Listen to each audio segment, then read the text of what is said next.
Hi అండి, సంధ్యాస్ కిచెన్కి స్వాగతం. ఈరోజు రెసిపీ వచ్చేసి చింతకాయ పచ్చడి. ఇది ఓణంకాయ కూడా అని అంటారు. ఇప్పుడు మనకు వినాయక చవితికి వస్తుంది. దీంతో పచ్చడి చాలా చాలా బాగుంటుంది. ఇక్కడ 100 గ్రామ్స్ చింతకాయ తీసుకొని నీట్గా కడిగేసి పెట్టుకోవాలి. ఇప్పుడు ఇందులో ఒక 2 టేబుల్ స్పూన్ల వరకు నువ్వులు తీసుకున్నాను.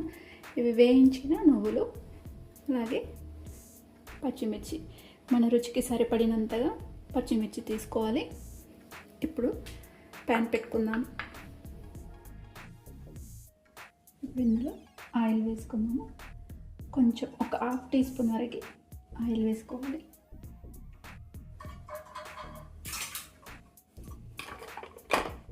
ఇప్పుడు చింతకాయని కూడా వేసుకోవాలి.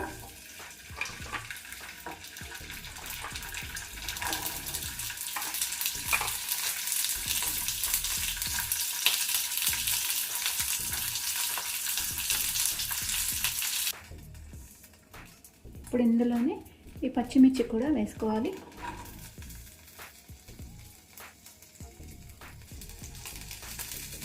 ఇదంతా ఒకసారి కలిపేసుకొని ఈ చింతకాయ అంతా కూడా మెత్తబడే వరకు వేయించుకోవాలి. సిమ్ మీద పెట్టుకొని వేయించుకోవాలి. మూత పెట్టేసుకోవాలి.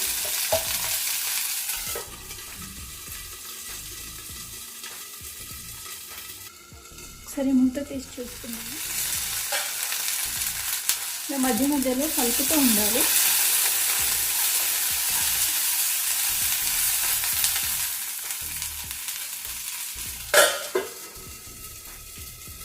లేదంటే మాడిపోతుంది. మనం మధ్య మధ్యలో కలుపుతూనే ఉండాలి.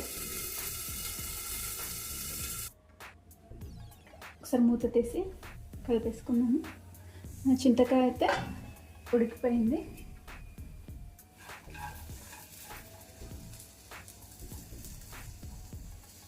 చూడండి, ఇలా మెత్తగా అయిపోయింది. సరే, మెత్తగా అయిపోయింది. ఇప్పుడు స్టవ్ ఆఫ్ చేసేసుకొని ఇది ఒక ప్లేట్లోకి తీసేసుకోవాలి.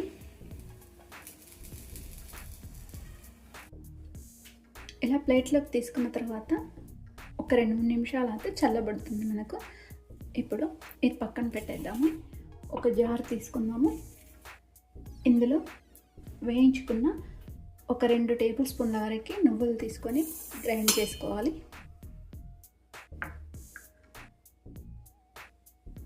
ఇలా గ్రైండ్ చేసుకోవాలి. ఇప్పుడు ఇది చల్లబడింది కదా, ఇది కూడా ఇందులో వేసేసుకున్నాము.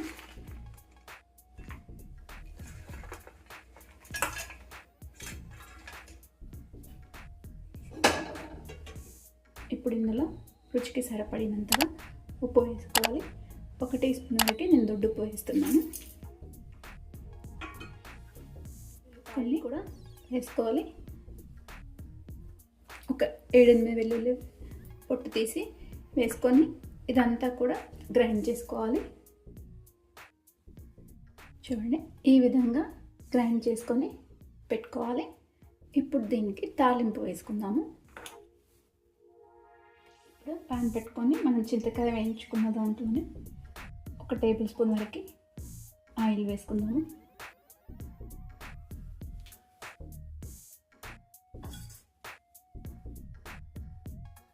ఆయిల్ వేడైంది కదా, ఇప్పుడు ఇందులో 1 టీ స్పూన్ వరకు శనగపప్పు,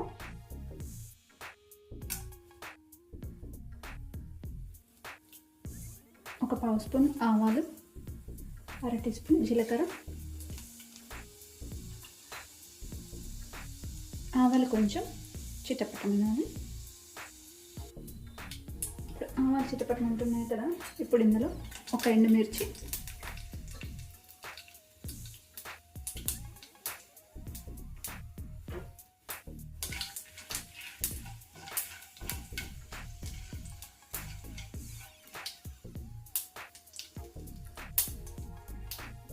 ఇప్పుడు ఇందులో కొంచెం కరివేపాకు,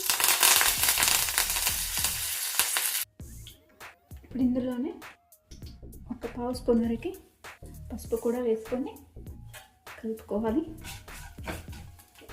ఇప్పుడు మనం గ్రైండ్ చేసుకున్న ఈ చింతకాయని కూడా ఇందులోనే కలిపేసుకుందాము.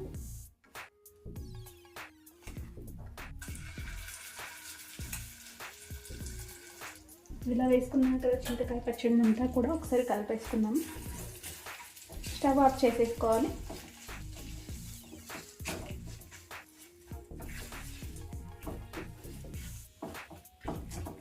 ఇప్పుడు ఒక బౌల్లోకి తీసేసుకుందాము. ఇప్పుడు ఈ గిన్నెలోకి తీసేసుకుంటే మనకు చింతకాయ పచ్చడి రెడీ అయిపోయిందండి. ఇప్పుడు ఈ చింతకాయ అనేది మనకు వినాయక చవితికే వస్తుంది. చాలా లేతగా ఉంటుంది. ఈ చింతకాయ ఒక 2-3 సార్లు మంచిగా కడిగి తీసుకోవాలి. ఎందుకంటే దానికి ఇసుకగా ఉంటుంది. కడగకపోతే 2 సార్లు 3 సార్లు కడిగి తీసుకోవాలి. మిరపకాయలు కూడా రుచికి సరిపడినంతగా వేసుకోవాలి. ఇందులో గ్రైండ్ చేసుకునేటప్పుడు వాటర్ ఏమీ పట్టవు. మీకు వాటర్ పట్టినట్టుగా అనిపిస్తే కొన్ని వాటర్ వేసుకొని గ్రైండ్ చేసుకోవాలి. ఎక్కువ రోజులు మనకు నిలువ ఉండదు. వాటర్ వేస్తే చాలా చాలా బాగుంటుంది వేడి వేడి అన్నంలోకి. ఈ చింతకాయ పచ్చడి చాలా సింపుల్గా ఈజీగా కూడా చేసుకోవచ్చు. ఈ పచ్చడి మనకు ఒక 3-4 డేస్ వరకు నిల్వ ఉంటుంది. వాటర్ వేసుకుంటే, వాటర్ వేసుకోకుండానే గ్రైండ్ చేసుకోవాలి. వాటర్ పడుతుందంటే వేసుకోవాలండి. ఇంతే సింపుల్గా చేసుకోవచ్చు. చాలా చాలా బాగుంటుంది, టేస్టీగా ఉంటుంది ఈ పచ్చడి. మీరు కూడా ఒకసారి ట్రై చేయండి. అలాగే లైక్ చేయండి, షేర్ చేయండి, నా ఛానల్ సబ్స్క్రైబ్ చేయండి. Thanks for watching.